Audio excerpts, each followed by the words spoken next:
It doesn't matter what your goals are. You may want to have a search and rescue dog that goes into disaster zones. You may want to be a world champion of dog agility. You may want to just have your dog listen to you at the dog park. We all start at the same place. Okay, so let's get going. I've got something I want to share with you to start. And I just want to give you guys an analogy because I want you to see how I want to kind of corral your ideas in. Let's say you have a child and you know, rather than a dog, you've got a child that instead of going to a dog training group, you've gone to, you know what, I want my kid to like the water. I'd like them, you know, to maybe do water sports, but my ultimate goal is for my kid to like the water. It's kind of important. Right now, my starting place with my kid is, he's a little bit afraid of the water. That was me, by the way, as a 5-year-old, and it took me about 30 years to get over that.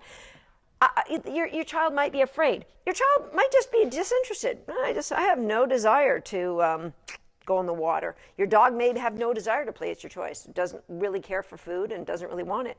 Or your child may be crazed about the water. The rest of my siblings, they love the water, but they didn't listen when they're around the water. My mom had no control over them or their water. Okay, so that could be your starting place. You've come to the school, Susan Garrett School of Teaching water sports, which is kind of ironic since I really don't like the water.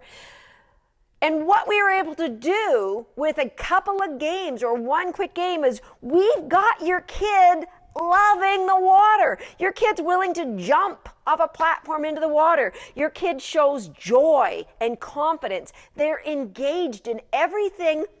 That instead of disinterested and unfocused or afraid, suddenly they're like, okay, what are we going to do around the water next? I'm really excited about this. So we've moved from your starting place to a place of joy, confidence, and engagement. But here's the thing. The questions we're getting in are kind of like this. Okay, I've got my kid entered at the Olympic tryouts. Okay, now that he's interested in the water, I've got him on the high diving board, and I want to know, how can I get him to have better form up there? Do you see where you've gone? You've gone from just getting the dog to have a little focus for you to saying, okay, but how do I get him to stop chasing deer? How do I get him from stop barking at the neighbors? Or how do I get him to not jump on people? So, like, here's the thing. Everything we do is like a rung of the ladder here. So we're down here.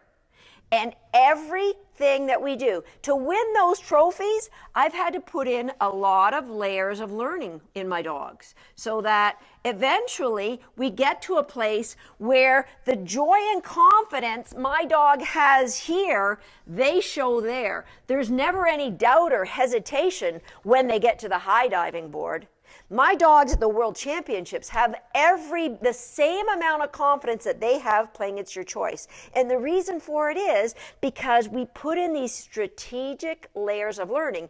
And guess what the form of every one of those layers? The form comes in and play a little bit of hangman. Is that politically correct to call it hangman anymore? There's probably a more politically correct word for it. So every one of these layers of learning comes to my dog in the form of a GAME. And that's how we maintain the joy and engagement and confidence every step along the way.